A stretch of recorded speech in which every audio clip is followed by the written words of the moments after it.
Hey, everybody, you are watching or listening to the first ever episode of the Inside Handoff Football Podcast. I am your host, Johnny V, and it is just a glorious pleasure that I cannot wait to start talking about the gridiron with all of you fans of one of the greatest games to ever be created in America.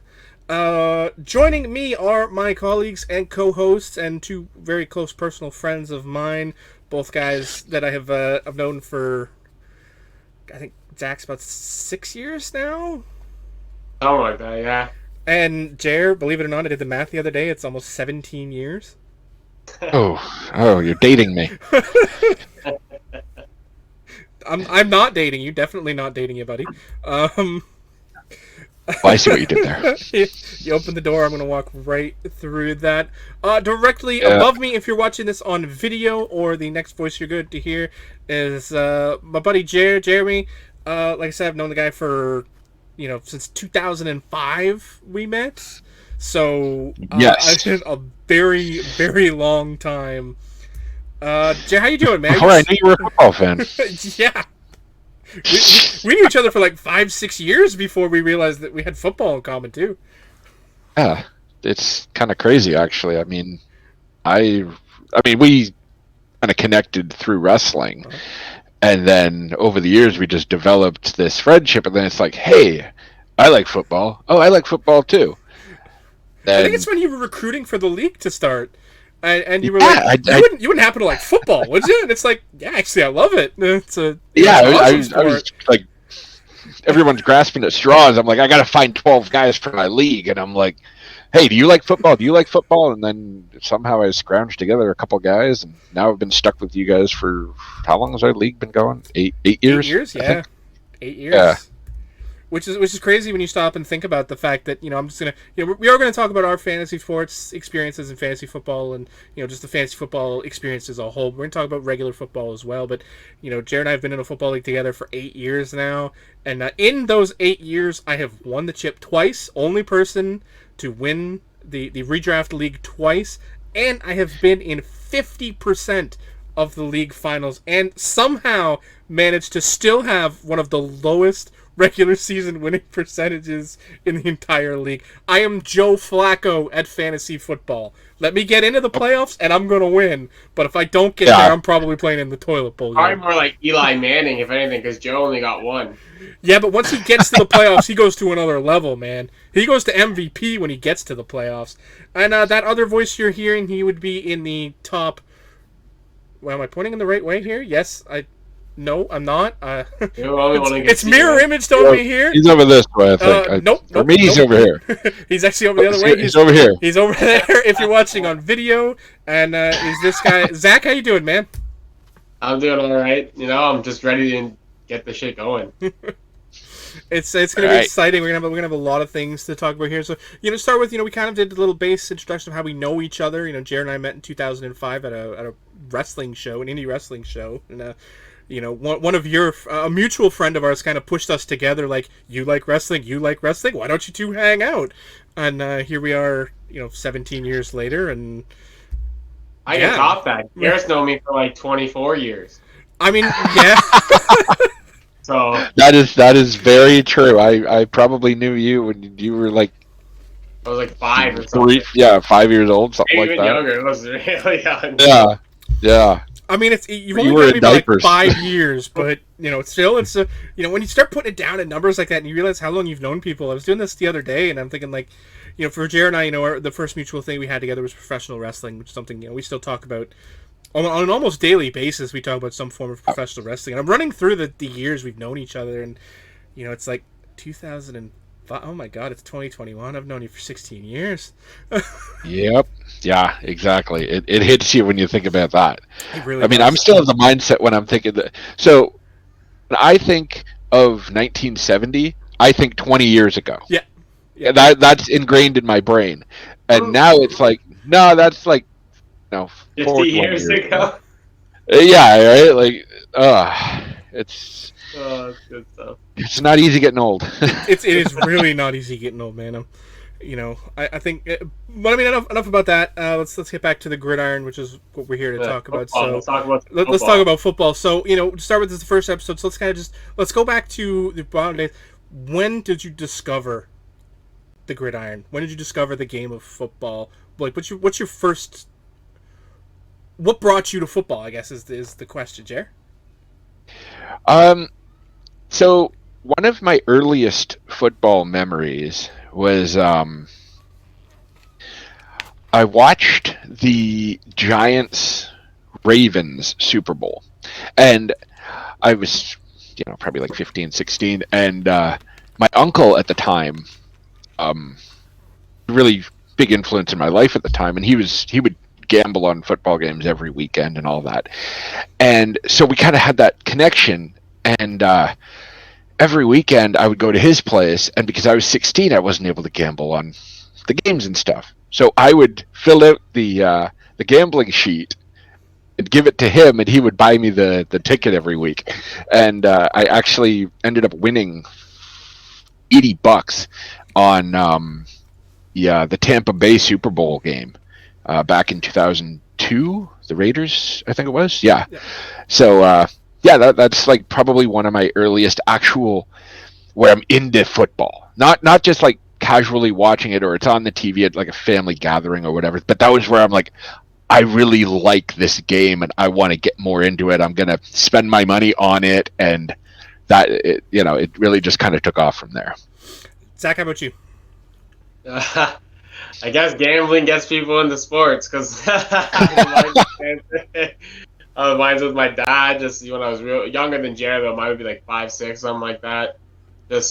My dad always watched the Leafs and was always a huge hockey fan. But so when I ended up liking football more than I liked hockey because I think more of it is on Sundays you get to watch all the teams, right?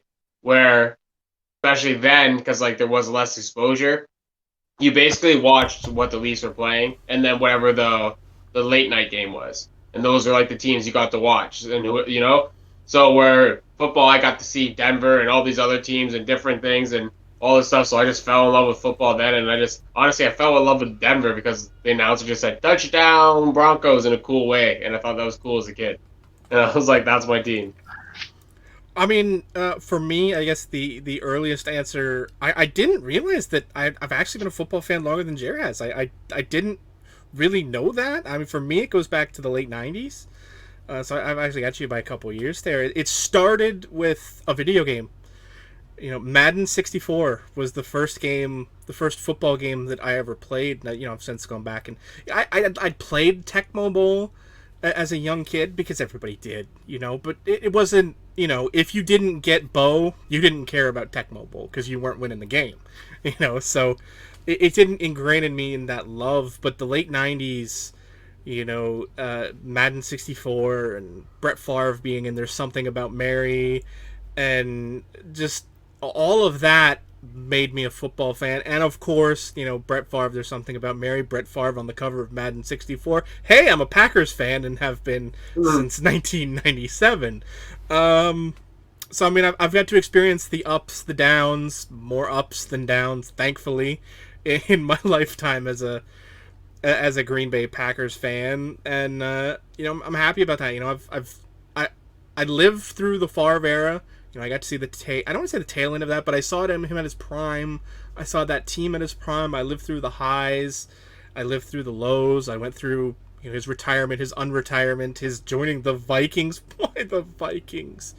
And then going to the Jets. Just all that drama with Rodgers being drafted, and that brings us forward to today, where we're going through the same thing again, which just further proves that axiom that those who fail to learn from history are doomed to repeat it. That's my life as a Green Bay Packers fan. All right, Zach, I think you kind of mentioned the Denver Broncos and your love, and it came from a play-by-play guy who liked to say Broncos touchdown in a very special way for you that spoke to you as a kid. So we know you're a Broncos fan. Jared, I don't think I mean, obviously Zach and I have known you long enough that we know where your loyalties lie. So tell our audience, tell our listeners, why do you hate football? I do not hate football. I enjoy good football, which is the difference between me and both of you. I am a fan of America's team, the greatest football team, the Dallas Cowboys. And it's funny because I started a football fandom as a fan of the Chicago Bears. Okay. And I thought, oh boy, I can't believe I'm saying this, but I thought the Rex Grossman year was actually really fun to see. Then they got spanked. And then the following year, my high school guidance counselor kind of took over as my gambling buddy. Okay. And I would go in his office every Friday after class, and we would just talk football, what the games were on the weekend, so on. And he was a huge Dallas Cowboys fan, so I would occasionally go over to his place, and we'd watch the Dallas game. And that just kind of connected with that. You know, I had that connection with him, and like, he grew up watching Dallas win all the Super Bowls and stuff, and I was like, you know what, this is really cool, and I actually think Dallas is a pretty good team. Romo is a fantastic quarterback. I will die on that hill. And then I remember that year where Romo fumbled the snap. And this was within like 2 or 3 years of me becoming a fan. And just that heartbreak, because they were so close to winning that game. And just seeing it all fall apart, it's like, just rip your heart out and just throw it on the ground. And that, like Johnny said, you know, you're with your team for the ups and the downs. And unfortunately, at that point, I hadn't really hit any ups yet. You know, we didn't have, you know, much of a team to speak of then. I mean, you know, DeMarco Murray would show up, Ezekiel Elliott. We've got players, but we didn't really have any sustained success. We went through Bill Parcells. We went through Wade Phillips. So it's been tough road, you know. At least the Packers and the Broncos have seen the NFC Championship game or the Super Bowl or something. So for me personally as a fan, it's been tough, but this year's our year, you know. The Cowboys fans lament. The division sucks, you know. I got to hold on to something. Yeah, I mean, I guess that's a question we'll discuss more. How does it feel knowing that division sucks so bad and your team still can't win it? Okay, Giants are terrible on both sides of the ball, and I don't think they did enough to fix any of their long-term problems. I think they're not good enough on offense to win games, and the defense isn't good enough to keep them in games. Eagles, I don't think their offense is as bad as, say, the Giants, but got pieces there. I like Hurts as a quarterback. I don't really. I mean, and the Zach Ertz situation is up in the air still, obviously. I'm surprised it's taken this long for them to figure out what they're doing with them. Redskins are probably the team to beat in that division, which is strange to say, but I mean, their defense was phenomenal last year. And Antonio Gibson obviously is a stud. And I think they've got enough pieces to not only stay in games, but if they can keep the lead in games, then they're going to win the division. And Dallas, I love their offense. They tried to fix their defense in the draft, and hopefully they fix some of it. But, I mean, I do think they've got probably a top 5 wide receiving core, the Cowboys. And I just don't know if that's enough if the defense plays as poorly as they did last year, let alone the run game. Dallas did not have a successful run game last year, let alone all the injuries. Zeke didn't perform. He didn't have the line. Nothing was working for Dallas last year. So I think need all the pieces to fit this year, and then might win the division if they can beat the Redskins. I mean, it's definitely a winnable division that you're in. You know, I mean, you know, my division is just that. It's my division. You know, we're still the cream of the crop. We're still the team to beat. You know, the Bears have built a good defense. You know, Khalil Mack is still there, and that's a terrifying person to face across the circle twice a year, you know.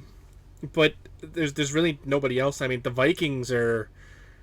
I don't know what to call the Vikings. You know, some years they look good and then they play like poop, and other years they look like poop and then they play good. You know, they're the opposite of what you think they're going to be every year. So I've kind of stopped predicting what they're going to be. And Detroit is just, God love them, they're Detroit. Bottom of the barrel, Detroit. They're probably the franchise who has wasted the most talent of all of them. You know, I agree. I mean that division had, you know, they had Barry in the '90s. You know, one of the arguably a top 5 running back of all time, and ruined him, wasted his career, and literally forced Megatron to retire early. They were so bad. You know, that guy probably still had 5 or 6 more years left in the tank at a relatively high tier of play, and they literally forced him to retire from the game of football because they broke his spirit that badly. You know, and that's just a sad reality. I mean, I'm thankful Stafford got the hell out of town because he's a good quarterback. I like him. You know, watching him face Aaron Rodgers twice a year is probably the most fun of those games because Stafford has that next gear. He's competitive. And when he goes out there with an Aaron Rodgers, he just wants to compete. You know, he knows he's probably going to lose the game. He knows he's not going to win this season. He knows he's not going to win the division. He knows he's not going to play in a playoff game. But he'll go out there and he will have a high, entertaining gunfight with arguably the greatest gunslinger in football. You know, I mean, Mahomes is fast rising to that mantle, and in another couple of years, he probably will take that mantle with ease. But, you know, right now, I'll still take Rodgers in a gunfight over anybody, but that's just because he has that innate killer instinct. You know, like he needs. You know, he's behind the 50-yard line at the end of the game, down by a touchdown. No time left on the clock, you're still worried he's going to score that touchdown because he's Aaron Rodgers. You're not worried about that with Mahomes. But he's got the cannon to do it, and he's got the receivers that can make the plays, but you're not worried about it like you are when it's Aaron Rodgers. You know, he'll throw that high-arcing tier rainbow pass that goes 1,000 yards in the air and 45 yards downfield and just floats into the hands of whichever wide receiver he wants it to go to that week, and that's the ball. Yeah, game. like a Vikings cornerback. That is when we get to the NFC Championship game. Ah, yes. That's when the Hail Mary goes bad. That's when overtime happens, and I hate the NFL overtime structure, which I'm sure we'll talk about at length on some future episode when we don't have much else to talk about, why the NFL overtime structure is so horrible when compared to, I don't know, the college football overtime system. But that's a completely different conversation for a completely different date, and probably a segment unto itself, and we don't have much else to talk about it. So we've talked about our teams. I'm a Packers guy. Zach's a Denver guy. Zach, you haven't really had a chance to talk about your team in the present, so we'll give you the floor. You know, I know you have a lot of things you'd like to say about Denver, and you know, you're a very opinionated guy, and I love that about you. I really do. You're not afraid to die on the hill. When everybody else is evacuating, you'll stand your ground, and I compliment you for that. You know, you take your lumps and you stand with your guys, and that's commendable. Sometimes I think you're bat crap crazy, but you still you rep the orange, you know, and you do it with pride, and that's a commendable thing to do. But talk about your franchise. Jared got a chance to do it. I got a chance to do it. Talk about your franchise. So I'm assuming with all that, you're wanting me to talk about Drew Lock. This is where we're going. This is what the whole thing's about. What do I think about Drew Lock? I clearly believe there's still some future in him. But it's not like I'm just tied to the play of Drew Lock. I like what he's shown. I feel like he's never had the true opportunity with his personnel to demonstrate what he can do at his best. It's unfortunate this year he's going to be on a short leash, so you better show it right away. But the guy didn't have Cortland last year. Tim Patrick was his number one receiver. Like, I know Jerry Jeudy's probably his most talented, but like slotted in, Tim Patrick was the number one. Noah dealt with injuries throughout the year. And the biggest thing is that first of all, I did not know Justin Fields was going to fall that far. So I would not have been upset if we drafted Justin Fields. But since we didn't, I like that Drew Lock costs pennies. Like he's like $500,000 a year. That is nothing on the salary cap. We have him for 2 more years before we have to think about re-inking him. This is if he can be competitive. Here's my thought is if he's good, we have another year where we get to add to our team with a lot of salary cap with a good quarterback that's young that we can build with the future. If he's bad, I don't think we're going to be good with Teddy Bridgewater. We just look to draft one next year.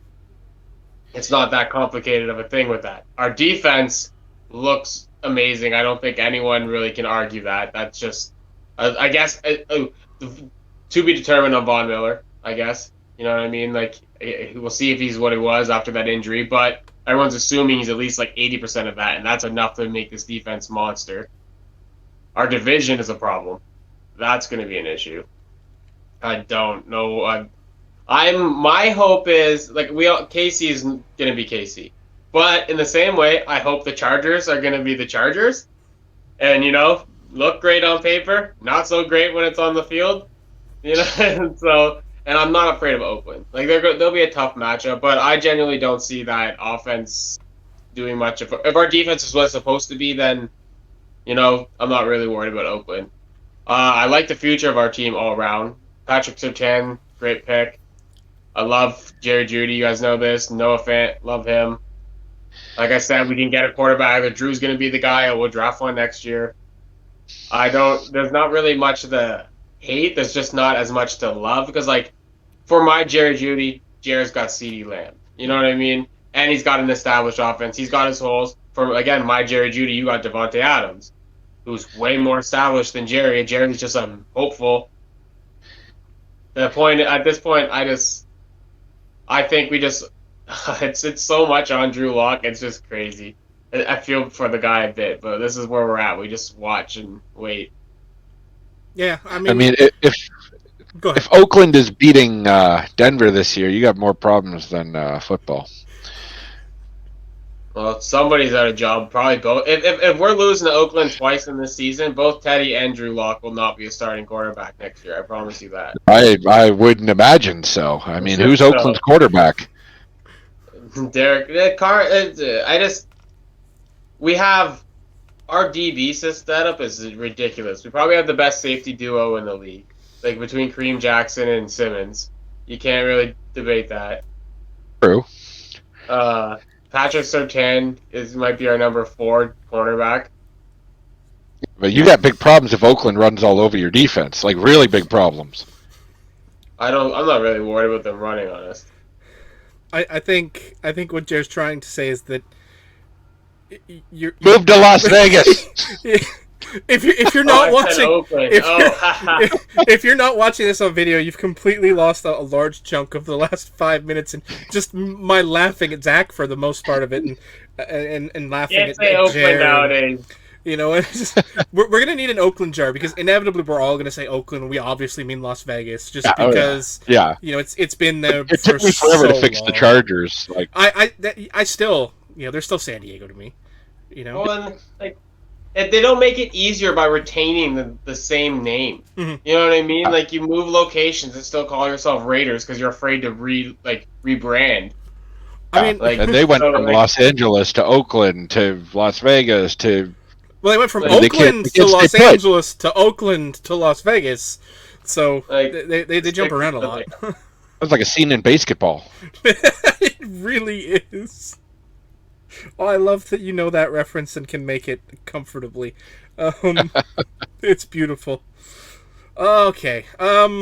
All right, we talked about our teams. We've talked about our real-life teams, and we're going to move forward now that was just a general introduction. This is the first episode, so we've obviously spent a bit more time introducing ourselves and talking about our teams and what brought us to the game of football and where we stand on it today. And admitting our biases. Admitting our bias. I'm at least making it known what our biases are going to be, so that when we espouse our biases, people can look back and be like, "Oh, he's a Cowboys fan. He doesn't care when we talk about them." But yeah. Seriously, before this segment, I didn't realize that Zach and I have both experienced more championship wins with our team than you have. I kind of figured you'd been. I kind of figured you'd got on in the mid '90s. At the height of their trend. Yeah. Actually, okay, I kind of told a fib. The first football game I actually vividly remember watching was the Patriots-Packers Super Bowl. I had gone out to a soccer game that day, and then I came home and watched that game. But I wasn't really a diehard. So you went from a football game to a football game? Pretty much, yeah. They were playing with this giant brown egg, and I was like, "What the hell? What are they doing?" I mean, yeah. I mean, the first game. I mean, that was the first Super Bowl that I ever watched. Was that one? The first one I remember vividly was the Rams Titans Super Bowl a couple years later. Because that one was big. My classroom, we had a contingent of Rams fans, we had a contingent of Titans fans, and I was a Packers fan being like, I won 2 years ago, I'm fine, guys. Yeah. And then getting to experience that and mocking the Titans fan, which I still mock, all the time for falling a yard short, I've seen your mocks. You've seen my mocks. We had this guy in the league for a year, and you've seen the mocks. They're there. I mock a lot. I mock myself from time to time, but I'm okay with that. Make it so easy. Not as easy as the Cowboys fan does. But I digress. Inevitably we'll be making jokes at ourselves and at our team's expenses and at each other's expenses because that's just the way we are. It's yeah, that's just who we are. All right, segment number 2. This is the segment we are going to call Breaking the Huddle. All right, this is where we're going to talk about the current game of football and what's going on a week-to-week basis. Obviously, we're in the preseason, so we can't really talk about the week-to-week minutia of football because there is no week-to-week minutia of football. It's more like the 2 months to 2 months minutia of football. We're still a week away from training camp starting to open, so we will have more to talk about, next month, obviously, when players report or don't report, or Joe gets injured, or Fred skips out of camp early, or Jimbo gets cut. There's always going to be stuff to talk about in training camps. But right now we're in the early, the preseason. The off-season is, at this point, pretty much over. There's still a few things left to happen, but not very much. And there's a few guys that we expect to get traded or cut that haven't happened yet. But, we'll talk about them as we go. But, of course, we're a week away from training camp starting to open. So let's talk about the off-season. As we go forward, we'll obviously talk more about the specific things and trades and stuff that happened once we get more in depth on different teams and franchises and things they specifically did. But obviously, a big part of the off season is you have your winners and you have your losers. And this week in this segment, we are going to break down our off season winners and losers. Each of us are going to pick a winner and a loser from the off season. We may pick the same teams, we may not. Who knows? Because there's 3 different people and we have 3 very different opinions, which you will come to learn as you listen to us talk about football, that we agree on very little and we argue about a lot. All right, Zach, off-season winners and losers. Who you got? Who's your winner? Who's your loser? The winner, unfortunately, this hurts, is the Tampa Bay Buccaneers. You win a Super Bowl, you are expected to lose multiple significant pieces from that roster. And they decided to not do that at all, retain all their starters on both sides of the thing, while also having all their draft picks. I don't see where they lose this offseason. They used the second-round pick to draft their potential franchise quarterback in the future. They were able to add more talent in the first round. They brought everyone back. I really don't see much losing in that situation. And loser. My loser? I'm probably going to steal a pretty obvious one from you guys at this point, but the Houston Texans. I don't really think this whole situation where it was your guy first says he wants out, then you're like he's not going. It looks like you're getting offered the world from everywhere. So it's basically on you whether or not you're just going to force the guy to stay or just take a huge package. And then all of these potential charges come out for Watson and such. Your starting quarterback is now Tyrod Taylor, maybe. You have a terrible receiving core. You had no first-round pick. You have DeAndre Hopkins absolutely tearing it up in another place with a quarterback that's similar to the one that you decided to trade him from I don't really see a glimmer of light on that franchise. Not even a little bit. I would be very, very sad if I was a Houston Texans fan. It's very difficult to argue with at that point at all. Jer, winners, losers, who you got this year? For the winners, I think I really like the Cleveland Browns. I think the pieces are coming together. OBJ is going to be healthy. Baker Mayfield gets a lot of slack, but I think he's a really good quarterback. Defense is reloading, so I mean they're going to be a top 5 defense in the league, and I think their division is worse off for the most part than it was. The Steelers are definitely on a downswing. Bengals are hit or miss. The Ravens are good, but I don't think they're that good. I mean, the Browns are obviously one of the best 4-5 teams in the AFC right now, and I think they're going to keep that momentum going forward, and probably another playoff run. It is weird to hear someone say the Browns are a top 5 team in the AFC, and I have to sit here and just accept it as truth. It's weird to say it, like, because you're used to them being in the basement, and for a long period of time, it was 36 straight losses, something like that, whatever that record was.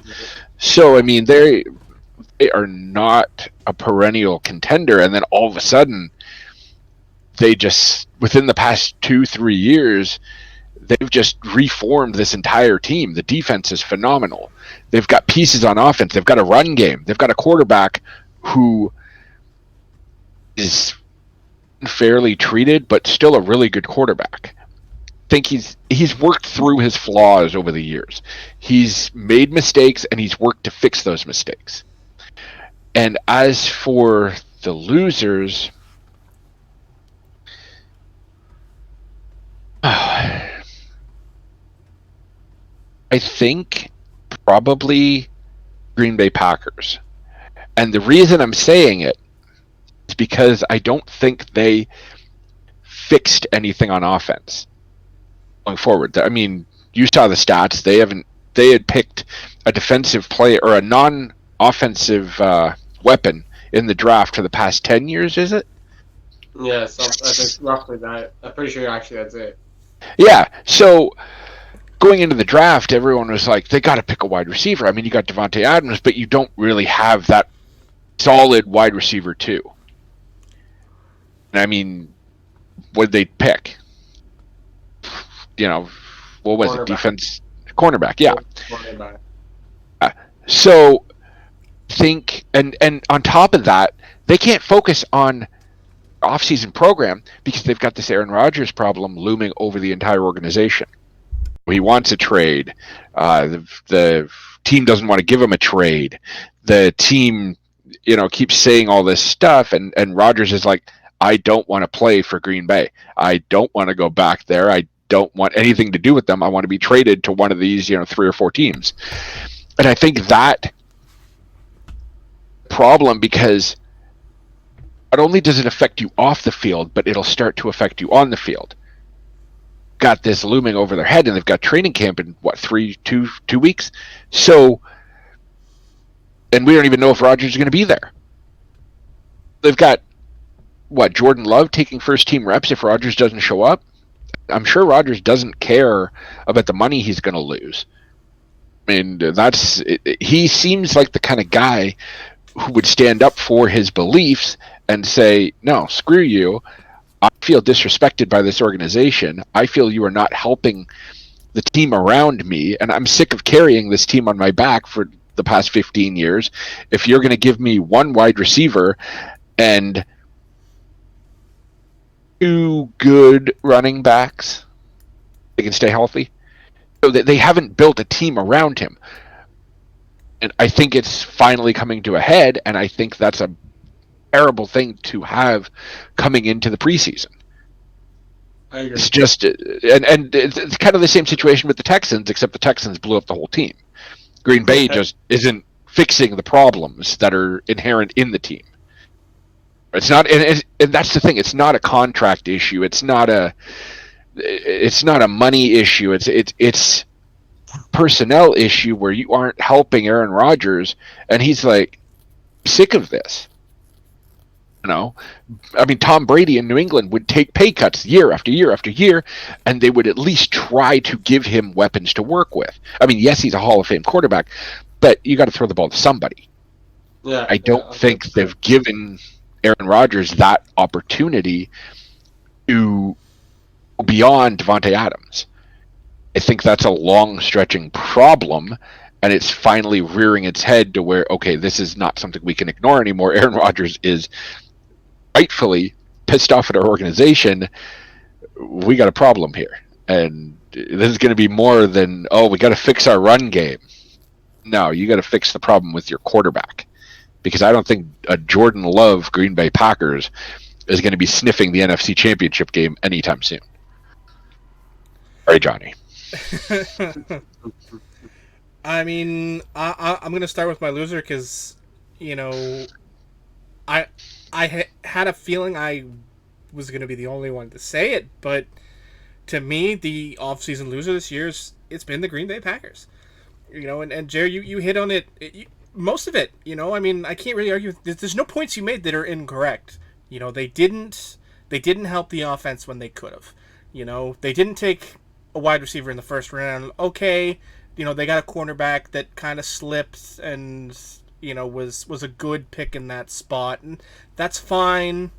You know, it doesn't, you know, you can't argue drafting a young stud defensive back. You really can't, because, you know, as much as we say, you know, Rodgers needs somebody to throw to, that's true, but you need somebody on the other side of the ball to stop the other quarterback from hitting his guy. You know, that's just as important as having somebody for Rodgers to go to. But then, you know, you come up in the second round and there's still a lot of great guys left on the board, and you pass again. And you pass again. And then you finally do pick somebody from, you know, I can't even remember which school the kid came from, but it wasn't one of the top programs.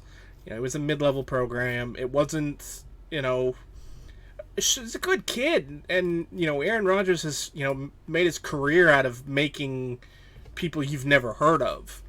You know, that's what he's done the last few years. But, I mean, you're exactly right when you say that, you know, he's tired of being disrespected. And I think that's how he feels. And it's not the fans that are doing it. The fans stand behind him. You know, I there are a lot of fans who, you know, will just sit there and say, shut up and count your dollar bills and play. Well, no, I mean, yeah, sure, you can do that, but, you know, like, he's not asking for anything that other quarterbacks aren't getting. You know, like, he's not saying don't build the defense. He's happy you're building a defense, but, you know, help me out here too. You know, just because I can make this kid you draft in the 6th round that nobody's ever heard of into a half-decent wide receiver doesn't mean I can't do that. You know, if I can do this with, you know, who's a crazy one that we can pick here? Equanimous St. Brown was nobody when they drafted him. You know, and he's made him something. You know, and I could list the wide receivers that he's made something out of that aren't big program kids, that aren't big name guys, that aren't first round talent, that aren't second round, you know, that aren't early round talent. Imagine what he can do with someone who is early round time. Even Devontae Adams wasn't a particularly high draft pick. I think he was a 3rd round pick. Yeah, he was not first round No. at the time.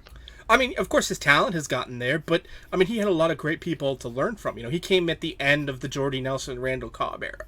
You know, he had a chance to sit under the learning tree and learn from some really great wide receivers who passed on that system, you know, and helped him become the guy. And, of course, you know, he has an undeniable chemistry with Aaron Rodgers.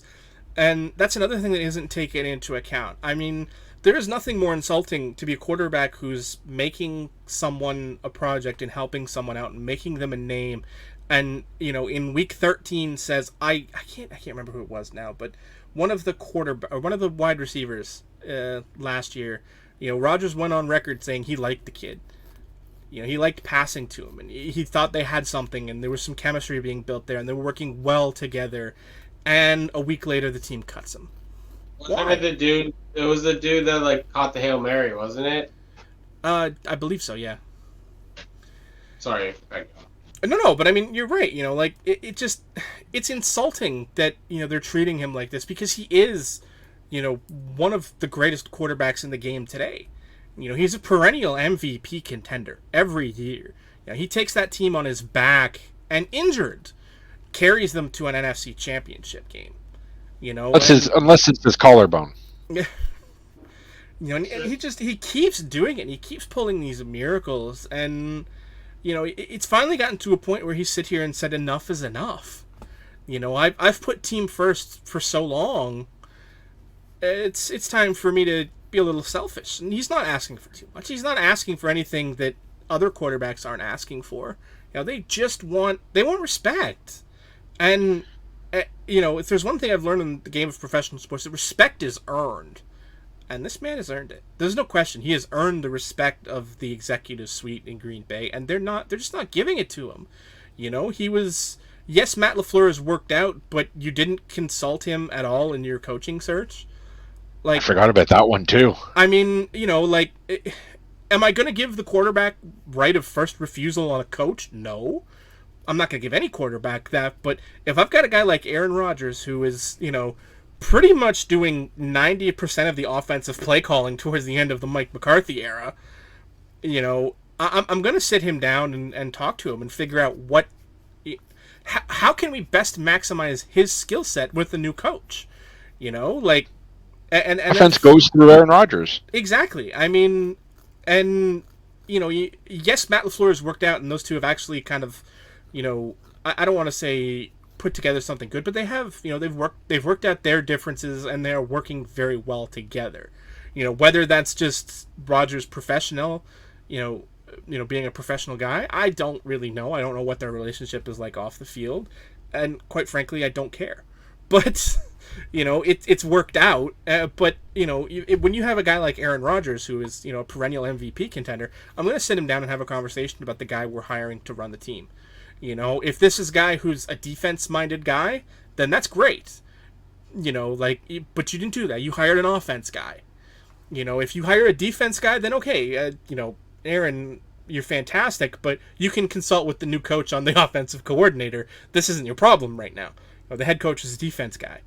We're hiring him to know the X's and O's on defense.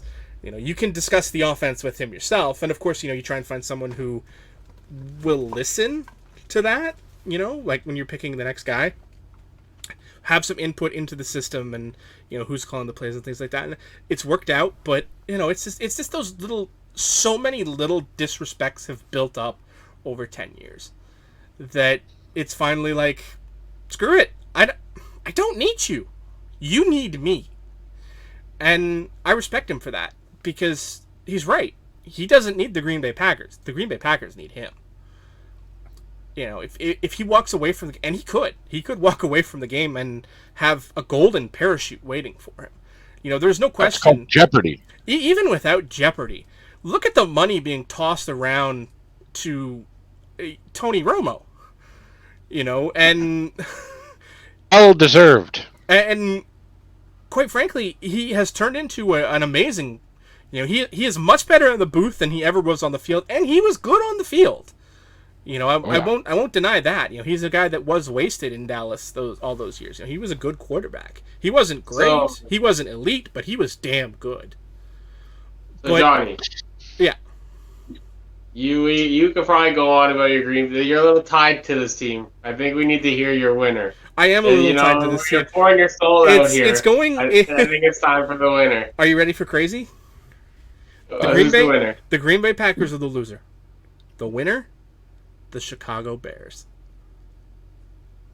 Ooh, okay. Okay. Send me your web. It's more of a. It actually seems like they're doing it right this time. They didn't go out and go crazy and move up to get a quarterback that would have been available to them later in the draft. They got Justin. He came to them. He kind of fell into their lap, and they took him. And good for them for doing it. We talk about teams that that wouldn't have passed on him. Well, Chicago doesn't exactly have a great quarterback. You did just sign Andy Dalton, and I like Andy. I think he's a good quarterback. He's not great. You have to watch him in Dallas. I think that's as much a problem of him being in Dallas as anything else. Like, he's not suited for that offense. But Andy's a good quarterback. I mean, look at some of the success he had in Cincinnati. Like, those teams were not fantastic, but, he kind of made them a perennial contender to at least make the wild card. And that's a tough thing to do in Cincinnati. But here he is. You sign him to a contract, and he's going to be our starter, and then you go and draft Justin Fields. And I say to the winners because to this point, they've said all the right things. He's going to, the rookie's going to learn. He's not walking into the job. He's going to learn. He's going to sit behind Andy for a year, and he's going to learn how to play the pro game. Because that's a hard thing to do, for a quarterback. And I think it's the best thing you can do for a rookie quarterback that you aren't taking first overall or second overall, is to give them time to learn the game. I mean, look at Pat Mahomes. That guy took a year to learn the pro game, and now he's, one of the richest dudes in football. I mean, the dude could buy the team he plays for with the contract to play for the team. So, if they let Allen Robinson walk after the season, does next offseason counter everything you basically said about this offseason? I mean, it's the Chicago Bears. I could very well be calling them losers by week 3 preseason, because they could completely throw everything they've said out the window and, do some crazy stuff. But right now, they've done all the right things. They've said all the right things, and they're trying to do it right this time. They've got a coach. They've got a coach who's in the hot seat. And it is a very hot seat. That's what I was thinking. Like this has to be. They're doing the right thing out of desperation, I think. Exactly. Because, I mean, you're exactly right, because they did all the wrong things last time. They're on 9 out of 9. Exactly. They jumped up to draft Mitch Trubisky, who would have been there. They gave up was it 3 first-round picks to jump up? If I remember, it was a load. Like it was a buttload of stuff that they still could have got Trubisky when their original pick was. I mean, that was one of the first drafts that we kind of had a fantasy football league function around. There was a lot of us in attendance at your apartment, Jared, watching the draft that night, and I think every one of us sat there and were like, "Damn, the Bears are going to get Mitch at, what were they picking, 6, something like that?" Yeah, and they moved up, and then they move up to 3.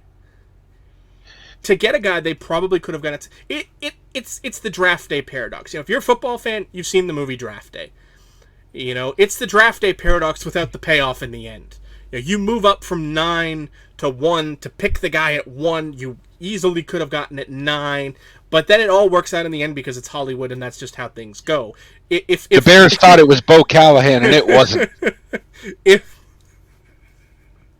If draft day was like the NFL, the general manager would have moved up to first to draft the guy and give up everything he could have got at 9 and then get fired the next year. That's how the real NFL works.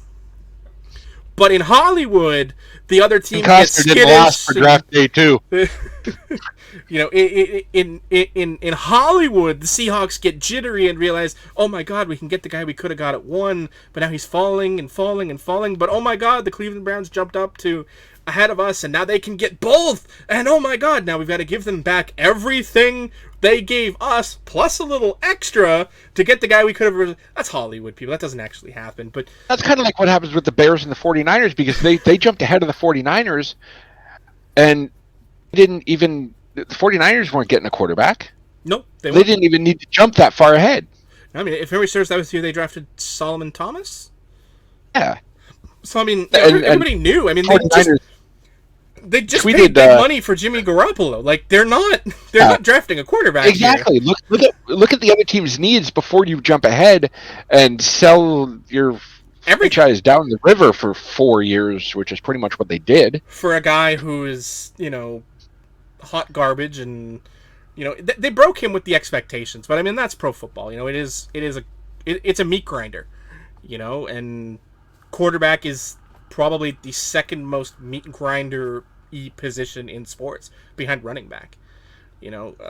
But that's more discussions for another day. And I think we've covered about our winners and losers, and we've still got one more topic to cover here before we move on to the next segment. And obviously it's July. Training camps don't start to open up for another week. So what better time to predict who's going to win each of the 6 divisions than to do it on, what is today, July 17th. So that's what we're going to do. We're going to pick our division winners because it's July 17th. Of course, as the season goes on and as we get closer to opening week. And so we're just not picking the NFC East and the AFC North?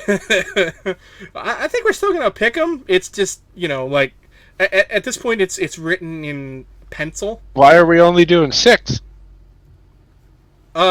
Because I've been thinking so much about baseball lately that I've been thinking about your Packers because you went on about them for 20 minutes. I dropped 2 divisions from my mind and didn't notice it when you clearly opened the door for me to protect myself and say, yeah, we're just going to leave the 2 crappy divisions out. But no, obviously we're going to pick all 8 divisions because even though 2 of them are so shitty that it, flip 2 coins and then flip 1 coin and whoever wins the coin tosses is going to win the divisions. But no, we're going to pick the winners of all 8 divisions. We're going to do it on a division by division basis, and because we're here, we're going to kind of do it in a clockwise fashion. So we'll go Jer, Zach, and then myself, and then we'll just keep going. And we will start with, I don't want to say the easy divisions, but the easier divisions. So let's start with the AFC. And, sorry, Zach, we're going to start with the AFC West. I'm not going to lie, dude. I don't even remember I'm so bad at divisions. Who's in the AFC West again? He's not much better at multiplication.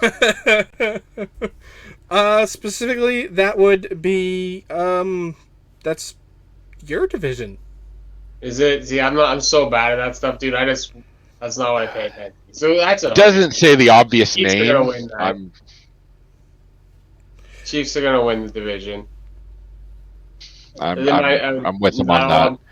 That's all. That one's like a lock. I don't even have to explain why. Do I like? No, you really don't. I think the interesting question is, do they have a wild card team in there? That is a good question. I mean, I think we'll pick that as we get closer. But I mean, since it's just division winners, obviously that's the Chiefs' division to lose. I mean, if Mahomes gets hurt early, then we have a discussion, and then it becomes who's it going to be? Can the Chiefs carry on without him, or who's going to snap up and take that division? And at that point, I think it's probably the Chargers, but who knows? Vegas, I think so. The Raiders, who knows with those guys? Let's stay in that division. We started with the West. Let's move to another fairly easy division to pick, and we're going to go to the South, AFC South. So that's Titans, Colts, Texans, Jaguars. Oh, you can prepare for him, not me. I like the Titans. I'm not high on the Julio trade.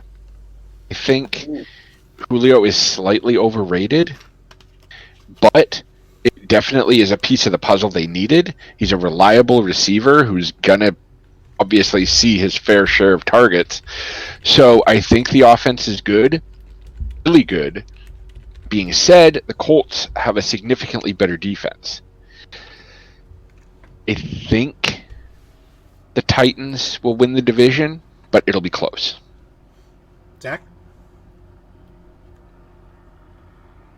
Sorry? AFC South division winner. Yo, you want me? Oh, we're all each doing each division. Okay, I thought we were getting handed a division. No. We're each picking every division. I think I agree with Jer on the Colts thing. Wait, you took Colts, right, Jer? No, he picked. I took the Titans slow. Then I don't agree with Jer. I think like a little bit. Even though Carson Wentz is might be the biggest question mark in the NFL. Like, for all the talk that we have jokingly about Drew Lock and stuff, and I don't blame any of that. Like Carson Wentz, this is the whole situation. The dude just has to start like 70% of the games, and they have to give away at first. It doesn't even matter if he's good or bad. So there's a lot there. But like Jared said, their defense really good for a bunch of people you don't know. Like I like you guys to name their defensive players. I bet you can't do it, but just somehow, but they're such a well-coached team, and not that Vrabel isn't a good coach. I'm not trying to take away anything about that, but like and he's done stuff, but like Derrick Henry could run the ball before Vrabel showed up. That O-line was good before Vrabel showed up. I'll give him some credit with Tannehill. I'm not going to discredit him on that. But his secondary has gotten worse every year. His pass rush has gotten worse every year. They didn't do anything to address either. They got rid of Adoree Jackson, which is I don't understand what that move was about. I really don't get it. I don't see with on like everything looks great on paper offensively and all that, but I feel like they're one injury on offense from this whole thing imploding, and then we're bottom 5 team in the league. That's where Tennessee is. We're like, but if everything clicks, like Jared has, they're the division. We're the Colts. They got a run game. They win the trenches. D line, O line. Colts got that, and the one thing that hasn't changed in football is the trend. You win the trenches, you win the majority of the games. The Titans are explosive. That's like you said, the Colts win in the trenches, and that's where you win football games. I mean, Derrick Henry is a phenomenal running back. Somebody in that line goes down. Anything. Derrick Henry gets banged up. There goes their passing attack. The whole pass, like I shouldn't say there goes, but I like AJ, I like Julio, and I like Tannehill. But Tannehill has done nothing outside of a play action offense. So to assume that he's going to sit there and like stand in a shotgun formation or something and just pass it to AJ and thing and just get it done. And the other thing is, they are so key on controlling the momentum of the game. You know what I mean? Like the run game is not only it's just important because of their play action and all that stuff. Their defense is bad, so they can't get into a shootout because they're going to lose the shootouts to any real offensive team. Are they going to get in a shootout with KC? They're going to get a shootout with Cleveland. Are they going to get a shootout with the Tampa Bay Buccaneers? Like, they're not going to Green Bay if Aaron Rodgers is there. Insert offensive team. They're not winning that one without every piece of the puzzle. We're like, the Colts, I feel like they could lose almost any individual player, and they still look very, very, very good. And I like Zach's point to the fact that if one piece goes down in Tennessee, the whole thing could fall apart. Because look at their depth. What depth? Yeah. What depth do they really have? Exactly. What depth do they have that is equal to the talent that they can put out there in their first string players? And their players rely on each other too. Like AJ, like everyone's talking about what AJ can do if Julio gets double teamed or vice versa. And like I said, their pass game is off their play action, where a lot of teams aren't just that way. You know what I mean? Like, for example, Green Bay, even with, we discussed multiple times their lack of a second wide receiver and such. If Aaron Jones gets hurt, we'll say last year, Jamal Williams is good enough in the run game to establish a run, still receive. And Aaron Jones not being there doesn't affect Aaron Rodgers' ability to throw the ball. Aaron Rodgers doesn't need Aaron Jones to be in the lineup. Devontae Adams is not affected by the lack of Aaron Jones being there. Where Tennessee, Julio and AJ will be affected by no Derrick Henry, or vice versa. Tannehill will be affected without one of those pieces being there. Like, people can try to say what they want. Like, when A.J. Brown wasn't there, the Tennessee offense didn't look so great when he was banged up for, 2 weeks last week or so last year. Like, it's, I don't know. There's a lot, Tennessee needs a lot to work. If it all works, it's great and all, but that defense is not good. I mean, I think, obviously, like I said, it's July 17th. It's very easy to pick a winner on paper today and say it's going to be them because, they have the right team on paper and everything looks great. And, Zach, you've made a hell of a case for the Colts. A very emphatic point. Dino would be proud. You made a case for his boys very well. But I got to go with the Titans. And again, this is strictly, this is the pick today. Is that going to be the pick week 1? Who knows? But the pick today is them for one reason only. You talk about the Colts win in the trenches. Well, let's be real. Derrick Henry's running through those trenches unscathed because he's Derrick frickin' Henry. He will run through Yeah, unless you have resurrected Mean Joe Green and the Purple People Eaters, you're there's nary a defensive line that's going to stop. The 85 Bears could stop them, but I don't know. They couldn't. You know how old those guys are now? The 85 Bears and 85 could stop them, but I don't. Oh, 85 was a good year. I don't know too many others that could do that. And right now, obviously, that's a team that's tough. They've resurrected the career of Ryan Tannehill. They've given Ryan Tannehill a career. Derrick Henry is Derrick Henry. AJ Brown, who is obviously my greatest bonehead play in Dynasty football. We'll get there. I'm sure at some point we'll discuss in the Dynasty Dimes segment our biggest bonehead Dynasty moves, but we'll save that one for another time. But if you're intelligent, you can probably figure out what I did. But obviously I'm picking the Titans. They've got an offense that on paper is one of the best in football. On paper. You can write down a lot of things on paper, but that doesn't mean, it's worth nothing more than the paper it's written on. But, in July, I picked the Titans, and, we're sitting here, we're just past the 1 hour mark here in our very first episode, so we're going to, I don't want to say we're going to go speed round, but we're going to, let's try and pick up the pace a little bit on some of these other divisions, because I don't think the next division really has much debate, because I really don't think there's really much else. Again, we're going to stay in the AFC East. I don't think there's much competition here. Want to take it? Go ahead. I mean, okay, I'll let you go first. I don't think we need essays on who's going to win this division, no. FC East? The Bills are going to win the division. I would not be surprised to see the Dolphins give them a run. I think the Dolphins improved on offense in the draft. Jalen Waddle was huge. And I think their defense was really good last year. And I think Tua is a good enough quarterback where he's going to be significantly better this year than he was. And he's spent time with the offense. He went in. I think I saw a report saying he didn't remember half the offense or something like that.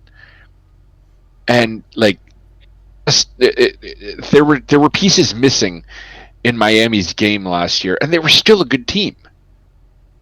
And being said, I think anyone can touch Buffalo's offense. Josh Allen is one of the top 3 quarterbacks in the league right now. And I don't see that changing. I don't see New England putting up much of a fight, maybe better than last year. I don't think Cam Newton is going to... With Cam Newton, you get what you get now. And I think that explains a lot about why that team didn't click last year. He couldn't stay healthy. I don't think he's going to stay healthy this year. He's had knee injury, shoulder injury, all these injuries the past 2-3 years, and I don't think he's a guy you can really hang your hat on. And they drafted Mac Jones, but Mac Jones isn't going to be ready yet. Jets, I like the Jets. Don't know if they're there yet, and they're not going to be good enough to beat Buffalo. So Buffalo is definitely going to win the division. I think they need to fix the run game a little bit more. I like Zach Moss. I think if they can tweak a couple things, then they'll be even better this year. They're going to win the division. I don't think Jared understands the don't need an essay for this division concept. God damn it. Zach? I got Bills. Double down on Jared's, though. They do need to work on the run game. I don't really trust Moss or Singletary. Moss looked better than Singletary in the last 6 weeks. But I don't know. Neither one looks like they do between the tackles. But the rest of the division just doesn't look like they have. I wouldn't put my money on anybody to win the guaranteed 9 games other than the Bills, and I don't think you're walking out of that division with winning it with less than that. So, Bills. I mean, it's hard not to pick anyone other than the Bills. I think you guys are right. Everything you said is correct. But, I mean, I can't sleep on the Patriots. They did a lot this offseason. They signed some weapons offensively. Nelson Aguilar can bounce back there. They signed Hunter Henry and Jonnu Smith. And if there's one thing that Bill Belichick is really good at, it is maximizing the tight end position. Mumbling during press conferences. Oh, I know. Are you stamping it? Are you giving it to New England? I'm not giving it to New England. I'm saying you can't sleep. Like you guys are talking about, you can't sleep on the Dolphins, but I'm saying don't sleep on the Patriots because they could make a division out of it. If Mac Jones comes out and takes that job from Cam Newton and establishes himself, or God forbid Cam Newton gets hurt and Mac Jones turns into Tom Brady 2.0. I mean, he could trip Cam Newton on the sidelines and take the job. I can guarantee. I think Johnny's just putting some dynasty prayers out there. A little bit.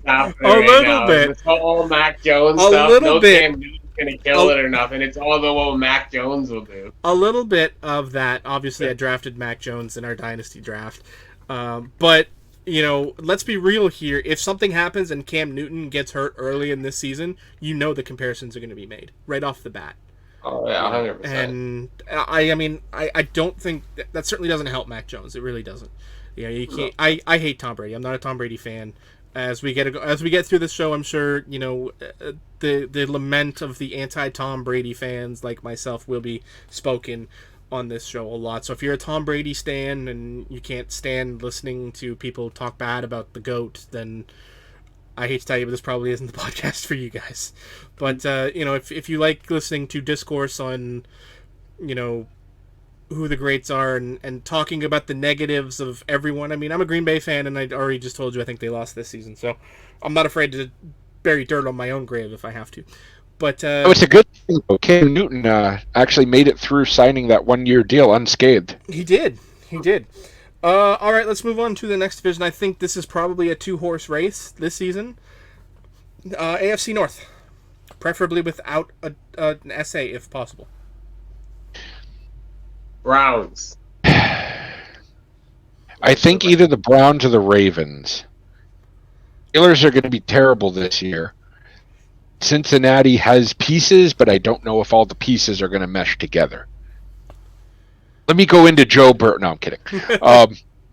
I think the Browns, I've kind of explained it already, but I think the Browns are going to win the division. The Ravens, you're right, I'm kind of torn on this one. You can see either the Browns or the Ravens. And that's the beauty of July 17th. You can change your mind about 10 times before the season even starts. So right now, July 17th, Jeremy Landry, I'm putting you on the spot. Who's winning the AFC North? No waffling. Cleveland Browns. Cleveland Browns. Zach, you say Cleveland. Is there anything you want to... I got Cleveland. They are one of the few teams in the NFL that didn't lose anything and was just able to add. So they added Clowney, added draft picks. They got good depth, good system. The Ravens lost a stud right tackle. That's to be determined how much that affects. He's really good. So it's hard to pick against Lamar, who always has the potential to be an MVP candidate. But I mean, I think you said it exactly right. The Browns added without subtracting. They already had a good team that looked good, and they added to what was already a stout defense. I mean, you are adding Jadeveon Clowney to Chubb. Like that's terrifying, and let's be real. If I'm Joe Burrow, I'm looking for a hall pass 2 games a season because I don't want to play against those two guys. Let's be real, and not just because Chubb might take somebody's helmet off and try and beat me with it. You mean Myles Garrett? Myles Garrett, yes. I don't know why I'm getting my players confused, but yes, Myles Garrett. Chubb is not. I don't know. They have a Chubb, so I'm getting him and Bradley Chubb confused in my head, when it is clearly Nick Chubb, the running back, not Bradley Chubb, the defensive end extraordinaire that I'm thinking about. But Myles Garrett and Jadeveon Clowney are a dangerous pairing. It is terrifying, and quite frankly, Joe Burrow better be wearing extra padding 2 games a year because they will try and kill him, and I'm afraid with that offensive line, they just might. Don't forget, Kareem Hunt still exists. Report where Joe Burrow has mono during the week he plays Cleveland. Oh boy, yeah. And then the following week he'll have stereo. You remember how I said we're gonna have a button for Dare jokes? Yeah. Yeah, I'd have pushed it right there if I had it.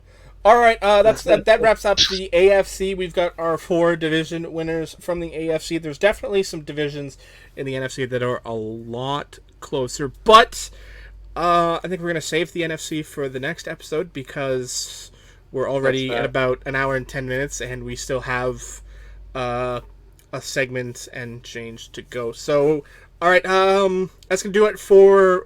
it's now time. We've broken the huddle. It is now time to call the plays and drop some Dynasty Dimes.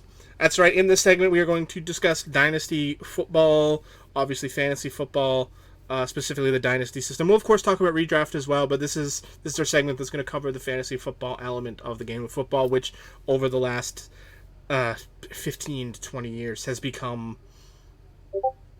probably one of the most important parts of professional football as a whole. You know, betting is becoming that as it's becoming more approachable to the casual fan, and as it's, you know, being legitimized and it's becoming that. But fantasy football, that's where it's at. And this is that segment. It's Dynasty Dimes, as we're gonna drop some fantasy football know-how from myself, who is a two-time redraft champion, a 4-time redraft finalist in 8 seasons. Give me a few years, I'll get those Dynasty championships too, because let's be real, dude, my team be nipping at yo heels. All right, I've built a contender and not a pretender. Obviously, this is the guy who was in last place. From the outhouse to the penthouse, look at my team now, baby.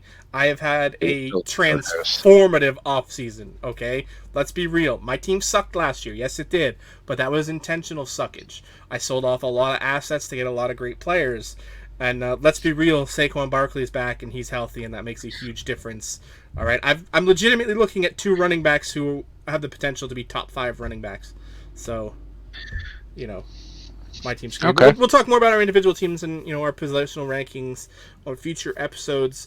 But right now, specifically Dynasty, obviously, you know, if you're not in opening year, typically you only have a rookie draft every year. You know, obviously everybody does their systems differently, so we can only speak to ours, where obviously we just do a rookie draft every year in Dynasty since the initial draft 2 years ago. So your team is starting out, your league is fresh, you are building your team. Which rookie do you build your team around? Zach, we're going to start with you. My unbiased pick, Kyle Pitts. I feel like he has the potential to be a dominant player at the weakest position in fantasy. If he is what they hope, that it's no looking back. A big reason is he is the top receiving weapon taken in the NFL draft. So it's not like the Atlanta Falcons have the opportunity to take Devontae Smith, Jamar Chase, Najee Harris if they wanted to go running back. They had the choice of all the weapons. They chose Kyle Pitts. That just doesn't happen. Like, I don't know, like, that doesn't happen. So if there's people that, like, Jamar Chase, like, they're moving on from Julio Jones. This clearly is evident. It happened. It's not like this was like, you know, the rumors were clearly real. So having Jamar Chase replace Julio Jones would be a very, very good thing to have. And they still decided not to do that. They're going to go Kyle Pitts. I think that says a lot.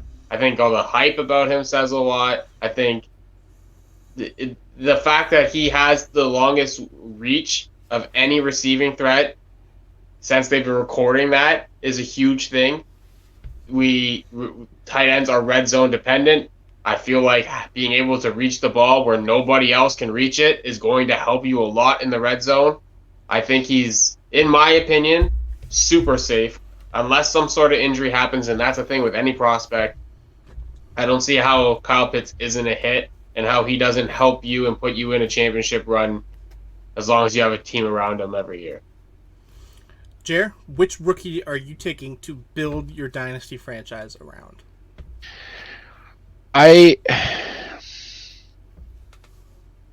Be honest, I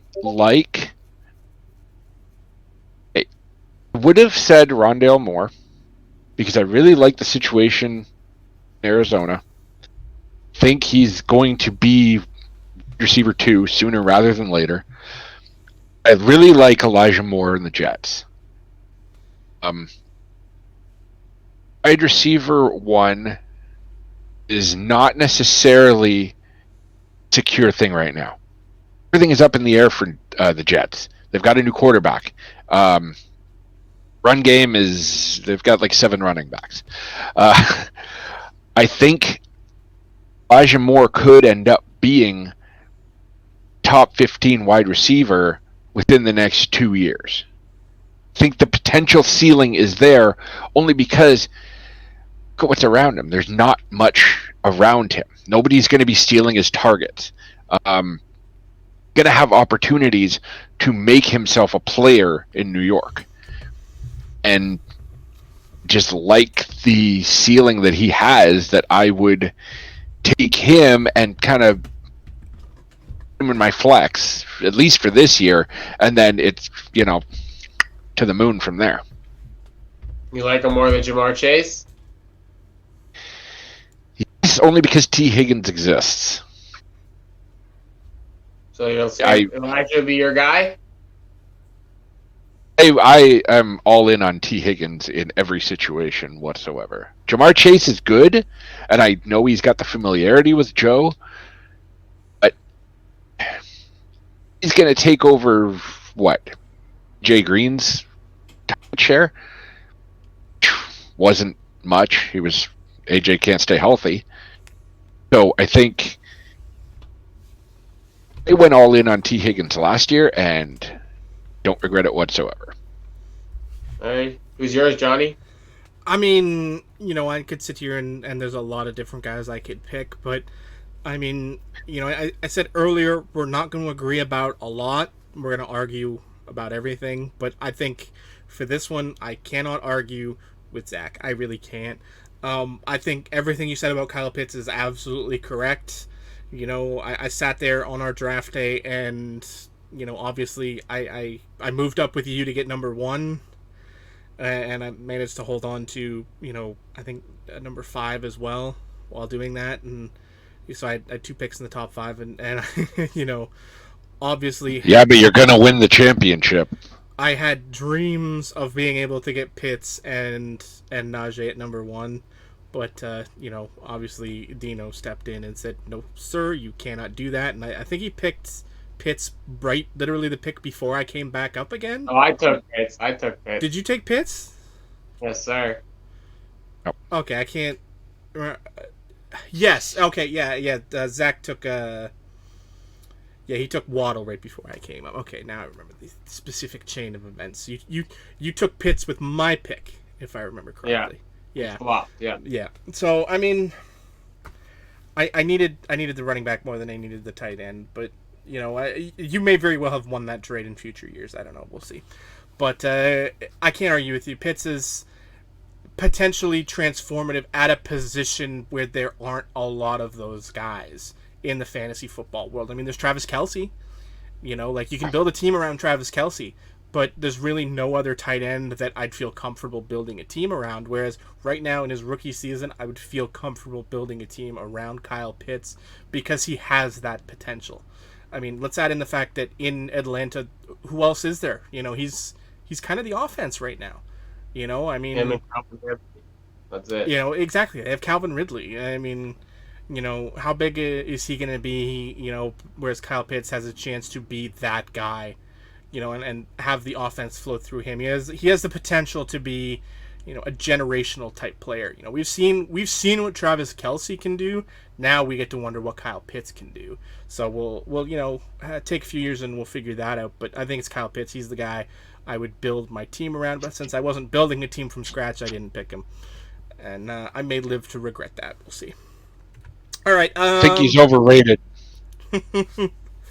The next question, similar vein, and that is, obviously in Dynasty, you build with your rookies, you build the future with your rookies, but you have to build around your veteran anchors. Now, I'm not talking about your studs at your positions. I'm not talking about the RB1s, the RB2s. I'm talking about those guys that are somewhere in the middle, those veteran anchors that you put in your lineup expecting them to put up 10 to 15 points a week. Not the guy that's going to put up 30, not the guy that's going to put up 20, but the guy that's going to give you that solid 10 to 15 points every week. Who's your veteran anchor? Who's your veteran anchor? Jer?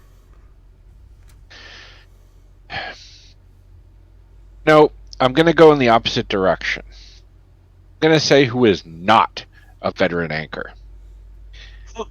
Andrews. He was a veteran anchor. He was phenomenal for the last couple of years. And he was a guaranteed 10 to 15 points every week. He was seeing touchdowns. Not a high catch radius, but he was in the red zone every time. You were guaranteed almost a touchdown a game. Now, I don't think the volume is going to be there for him. I think going to be a downtick because Baltimore has more weapons than they did previously. I mean, J.K. Dobbins took over. So, don't think... And Andrews is very hit or miss now. So he's not going to anchor your team to where, okay, I can slot him in right here. It's my flex, and he's going to get me 10 points. I can set it and forget it. He's not that guy anymore. I don't think he's going to be that guy going forward. So if you can sell him now, because it's not going to get any better than it did last year, and last year was not that good. Zach, who's your veteran anchor? So let me get this correct. My criteria is basically not a superstar and not an upcoming kid. Yeah. That's what I'm looking for. Yeah. So just outside of that superstar range, yeah. I'm going with Keenan Allen. I think that's my guy. He gets stats, gets catches, gets yards, gets touchdowns, but never hits that next level of that. He doesn't get the 1,400 yards, doesn't get those super high touchdown numbers, doesn't come up with like those silly Michael Thomas receptions, you know what I mean? He doesn't do the things that Tyreek Hill did when he was first blowing up and get you like punt return touchdowns and kick return touchdowns, and just those extra points that pop up. He doesn't do that. Nobody's going to have Keenan Allen on their team and not put him in their lineup. Unless you just have a ridiculously deep team. Keenan Allen's in your lineup. And you're going to feel comfortable that he's going to get you points. Obviously, any player in the league could just not have that week. But I think Keenan Allen's that guy. A good safe bet. I like that. He's not a stud. He's not a guy who you're going to see in a top 5 list. Although I'm seeing he is getting a bit of an uptick this year, I'm noticing. There's a lot more people kind of talking about him, I'm noticing. But you're absolutely right. I don't think he's the guy where he's going to put up 16 points and, you're going to run away with the week. He's going to be a solid guy every week. Like if you're if you're a championship team, you're not gonna circle him. He's my 1 and 2 guy, but he's definitely your number 4. Like you know what I mean? He's sitting right there. Like you feel real nice with the points he's probably gonna get you. You could leave him in your flex all year, and you wouldn't need to touch him. He's consistent, but he's not there. Yeah, he's just not. That hasn't been at least. I think he's got the skill, but production-wise, he hasn't. I mean, I think for me, that veteran anchor again, he's that guy who's been around for a fairly long time, and they're good for points. They might go off for a week and pop off and give you 20 plus, but consistently, they're going to be somewhere in the, depending on the position, if you're a flex guy, which most of your veteran anchors are going to be, if they're giving you somewhere between 7 to 15 points every week, that's a good outing. That's what you want. And for me, that guy is Marvin Jones. He's a solid veteran anchor. He's going to be a low tier guy. He's probably going to finish somewhere in the late 20s to mid 30s for the positional rankings. But he's going to consistently put up those points every week. He may pop off and give you 20, but he's at least good for 7. And he's going to get you those points every week. And I think, moving to Jacksonville, he actually has the potential for a bit more. Because it's a young team. He provides that veteran, almost security blanket element to that offense. Because his consistency level is still going to be there. He hasn't had the drop off in skill. I mean, even last year, he was good for those points. I think Marvin Jones is that guy that I need. I know I need this many points in one of my flex positions. Put Marvin Jones in there, and he's good for it no matter the opponent. And he's a guy that I would trust with a rookie quarterback. So, he's the perfect fit for that offense. Because you can't really trust Trevor Lawrence yet. Oh, he hasn't done anything. He's got to build rapport with these guys. He was fantastic in Clemson, but he'd been there 3 years. Yeah. So, you put a veteran presence who's done something. Marvin Jones is a fantastic player. And he's a guy that you can build with Trevor Lawrence to make Trevor Lawrence reach the next step. Yeah, I agree 100%. All right, we got one more category or question before we move on to basically our final segment of the night. And that is, obviously it's July. We're starting to put together our lineups, and we're making trades. And obviously we, in our league, have just gone through a very large flurry of activity, last month where a lot of craziness happened. But obviously, this is the time where you buy low and you sell high. Before the season starts, while people are still looking at their rosters and thinking this guy's washed, but I still see something there. I think there's the potential. And that's bringing us to the bounce back candidate. Who do you think is going to have the biggest bounce back fantasy season this year?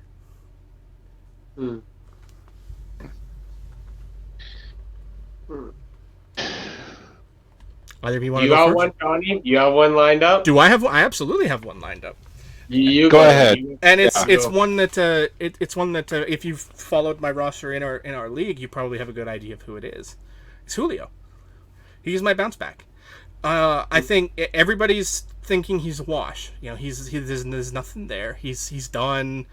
He's not going to be the guy. I still think he's going to be a guy. He may not. He's not going to be the WR1 on that team. Obviously, that's AJ Brown's job. But if AJ Brown gets hurt, then Julio will step into that slot and perform at that elite level. I think Julio's going to thrive having less of that, number one DB on him every snap.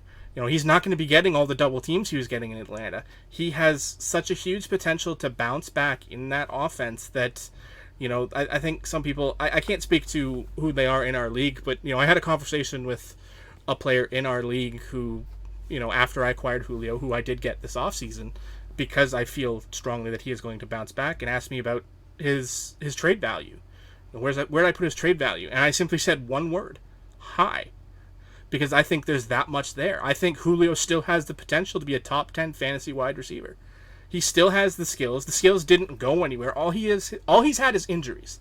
He hasn't lost the skill when he plays. When he plays, he is still a top 5 wide receiver. But he hasn't been able to string together the time. He hasn't been able to string together the games. I think now that he's facing a little less scrutiny, a little less pressure, he's not the offense anymore. In Atlanta, he was the offense. The offense went entirely through Julio. If you stop 11, you stop Atlanta. Whereas, move to Tennessee, that's not the case anymore. You got a big guy wearing the number 22 named Derrick Henry that you're worrying about stopping every week. And then you got AJ Brown. Atlanta scores 28 and stops. You've got two guys. When you are game planning for the Tennessee Titans this year, you are worrying about Derrick Henry, you are worrying about AJ Brown, And then you're talking about Julio Jones, and that's a problem because Julio is going to make you pay for that. He still has that attitude that he believes he still got it, and as long as he believes he still got it, I think there's nothing but potential for him to be the biggest bounce back candidate of 2021. That's a good pick. So if I'm not going to include people like OBJ or Saquon Barkley because they're bouncing back from injury. That's not the same thing. Yeah, right? I don't like that. So if I'm gonna pick a guy who, as of 2 seasons ago, was killing it, and then people are just sleeping on, and I think that's gonna change again, is Cooper Kupp. Again, I have a bias on my team with that, but there's a reason for it. Jared Goff had a down year.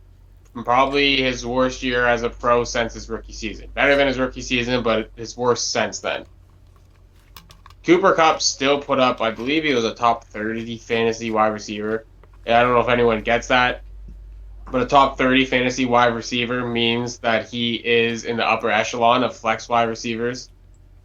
And that was with him apparently having a bad year. He has now Matt Stafford as his quarterback, who is way better than Jared Goff.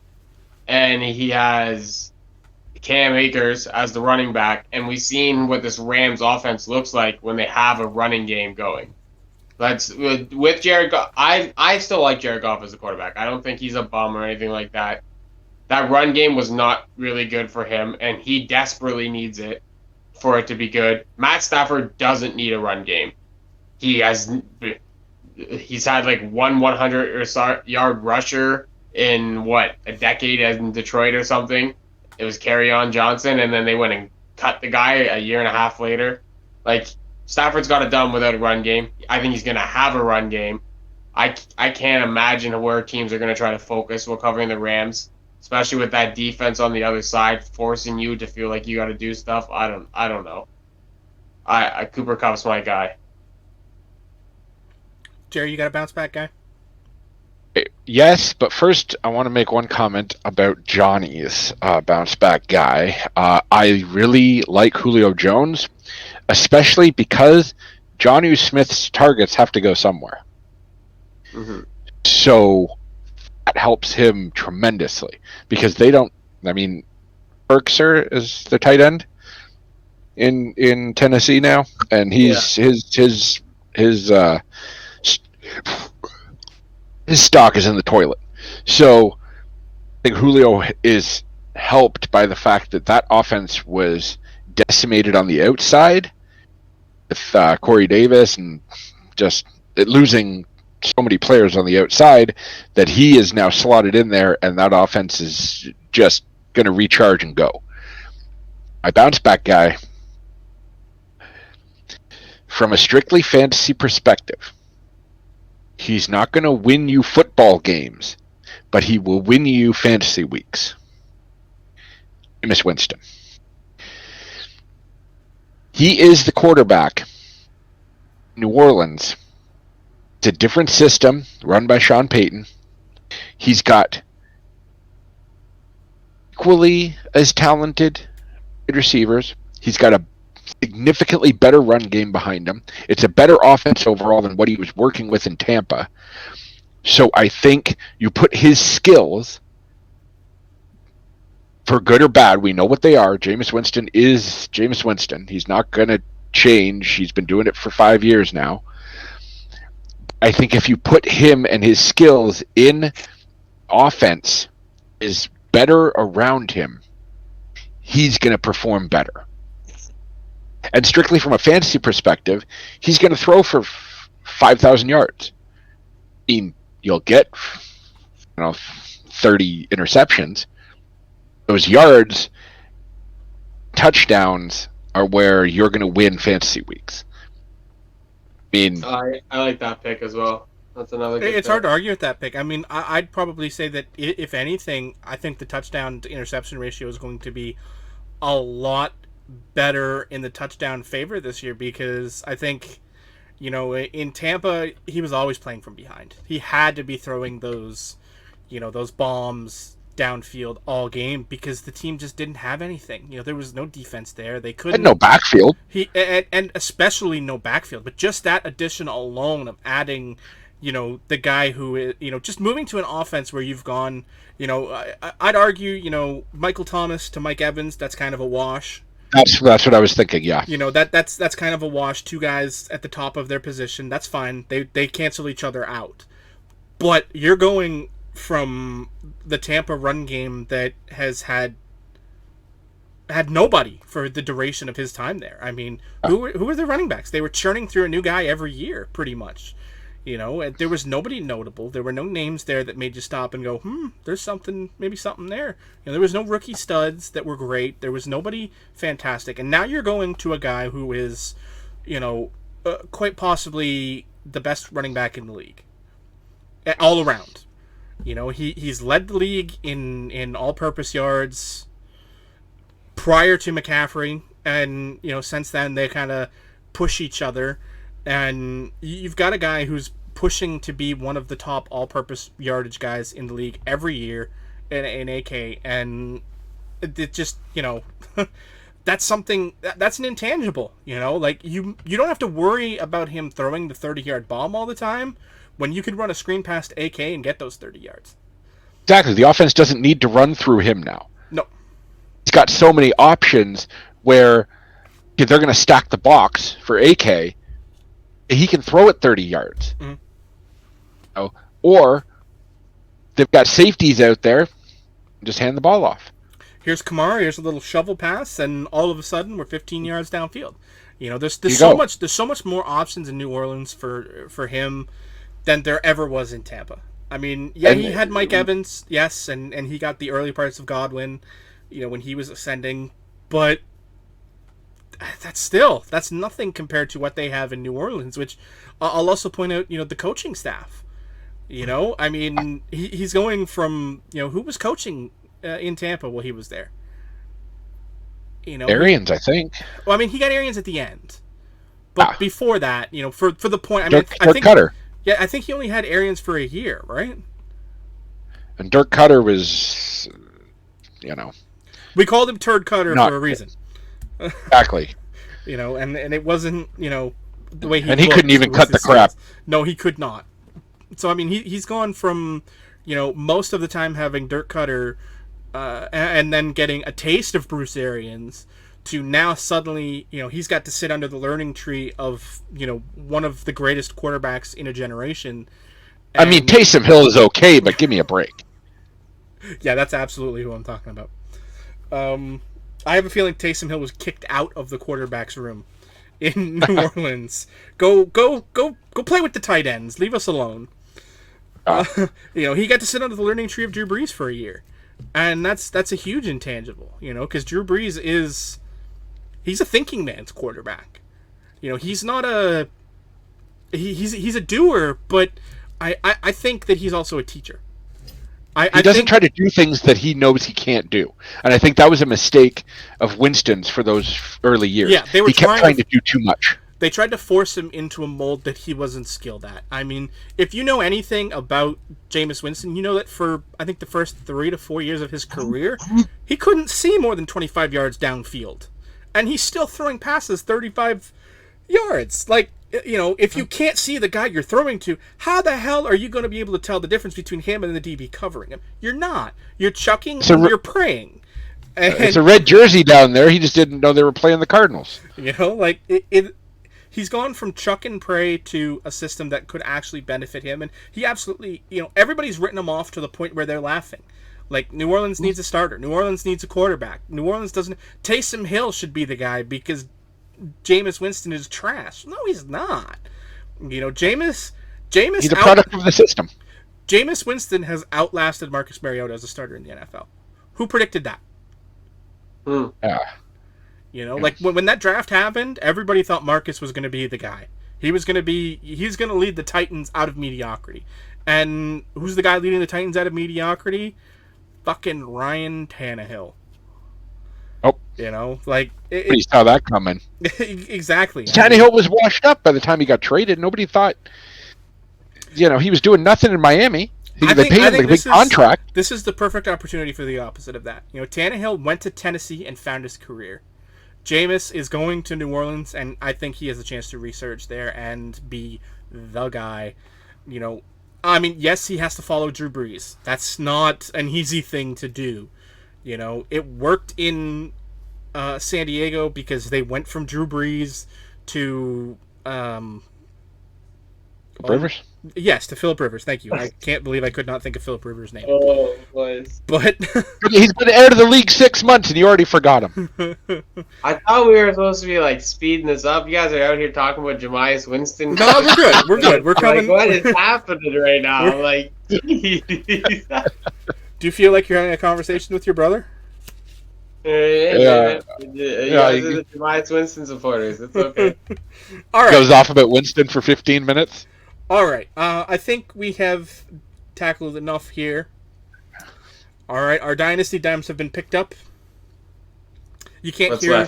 You can't hear the whistle, but gentlemen, it's the 2-minute warning, and it is now time for our quarterbacks to run the 2-minute drill. Now, most weeks, we may kind of flip this around a little bit and have different hosts running this particular portion of the show. It's a 2-minute drill, so you got to think quick, you got to be on your toes, and you got to know what you're doing. And we're going to toss questions at the other guys. This week I'm going to do it because obviously I'm the host. I have spent the most time working out the format of the show, running the show, producing the show, and doing all of the behind-the-scenes work, whereas, as Jared said in the chat, I'm coming in cold. I have no idea what the hell we're talking about. You hurt your hand patting yourself on the back too hard there. I am not Barry Horowitz. But yeah, I think I've done enough. As a wise man once said, I don't always toot my own horn, but toot. All right, it's the 2-minute drill, so I'm going to hit you. This week we're going to do this or that. And in this category, I'm either going to give you 2 options, and you're going to pick between the options. I'll kind of lay it out what the choice is. Or I will hit you with an instant reaction question where you say the first name that comes to your mind based on the question. Okay? It's very simple. Just quick reactions. Don't think about it. Don't preach on your answers. Just spit them out. And if you want to take a few seconds to quick blurb, then that's fine. But there will eventually actually be a referee whistle that I will blow when you go too long. All right. So the first question in this week's 2-minute drill: most deserving player not in the Hall of Fame. Jer.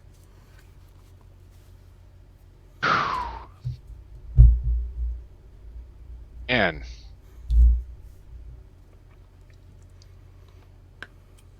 That's so quick, and this guy drops this question. Hey, drops this on me with like 0 prep. I would probably go with.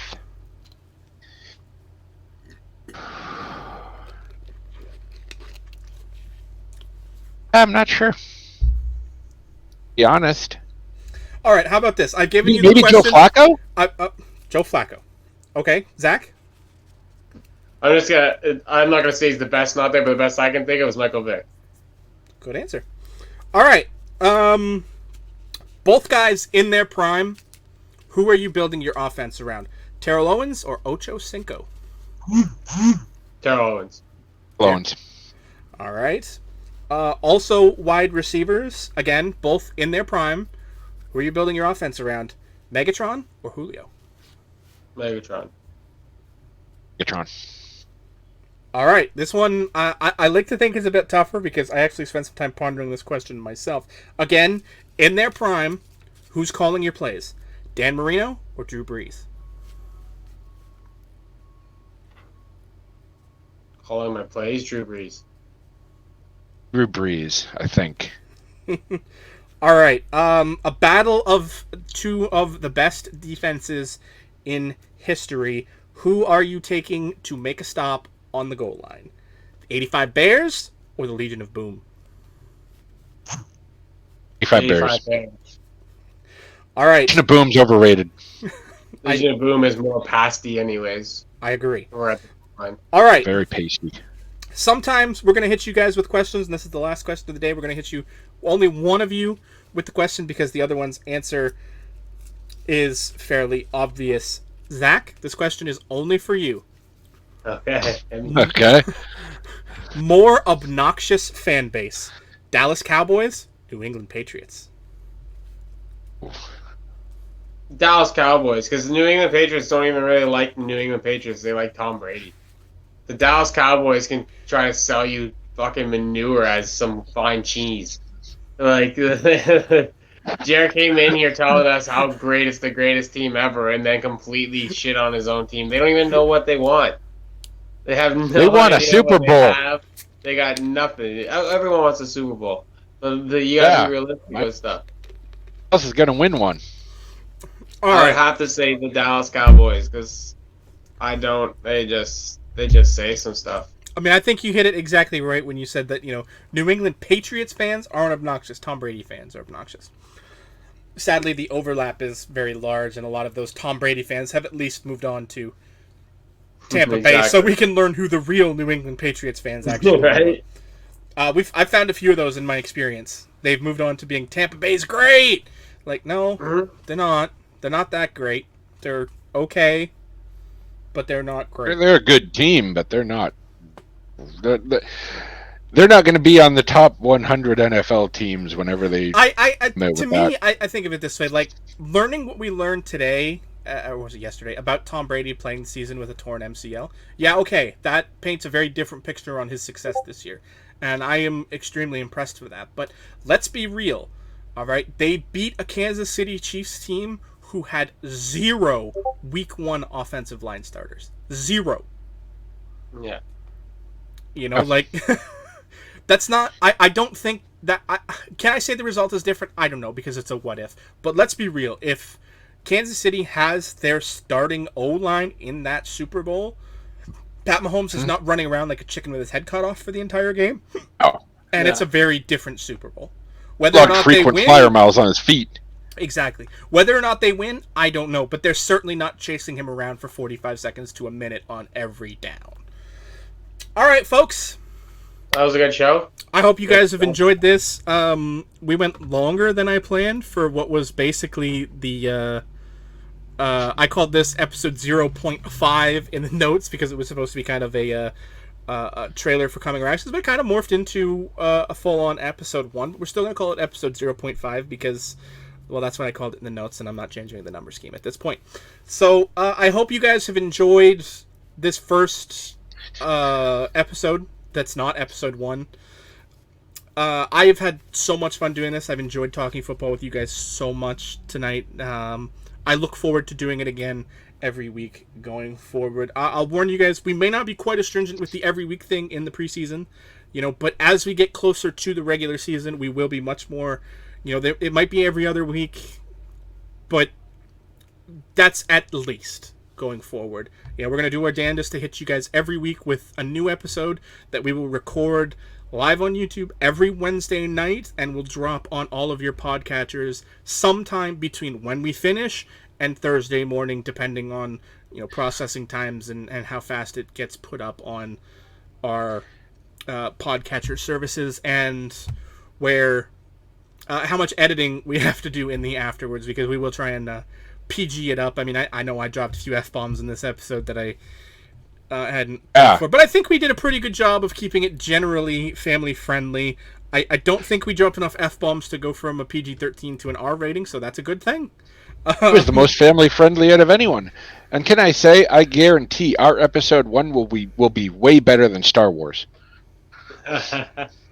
Well, if you're comparing episode 1s, I agree. Absolutely, it will definitely be better than episode 1. That movie sucked. You did great, boys. It was a good work. This has been... You could take a big Denver dump and it would be better than Star Wars episode 1. All right, as we sign off for this episode, Jer, you are the man who runs the Inside Handoff podcast Twitter page. So tell everybody where they can find our takes on Twitter every day. All right. Our Twitter account is at HandoffInside, and we post, we got all kinds of information on the Twitter page there. We've got, right now we've got a question on the page. Laviska Shenault will be a top blank wide receiver in 2021. That's up for another 19 hours, so go check that out and put your vote in. He's either going to be top 10, top 20, or top 30. come check it out. And you can also check us out on Facebook, where we have our page, facebook.com/The Inside Handoff Podcast. We're going to be, obviously, we'll have our Twitter account linked there, but we'll also have general topics, discussions, and things like that. And as we get forward, once we start doing our live tapings, we'll be able to interact with you guys who attend our live tapings a bit more frequently with special stuff that is not part of the week-to-week episodes, where we'll do some Q&A stuff with you guys, and every so often we will do we'll let the fans take over the 2-minute drill every now and again, where you guys can hit us up with your questions. At some point. And there's going to be some fun, and we are going to have the fourth panel of our show over here is not always going to be our lovely logo. Every now and again we will fill that fourth panel up with a fourth face. But it's not going to be every week. It's not going to be once a month. There's no promises on when we're going to add a face to that fourth panel. But every now and again, we'll bring in someone from our merry band of thieves and rogues network that we know out there. And who knows, maybe one day we'll be big enough that we can have some pro players or some real NFL reporters fill up that fourth panel. That's the dream, guys. And teamwork, it makes the dream work. This is the Inside Handoff. I hope it was clean. I hope you catch 5 yards. And I promise next week we'll have a much better sign-off. We'll see you next week, folks, for another episode of The Inside Handoff.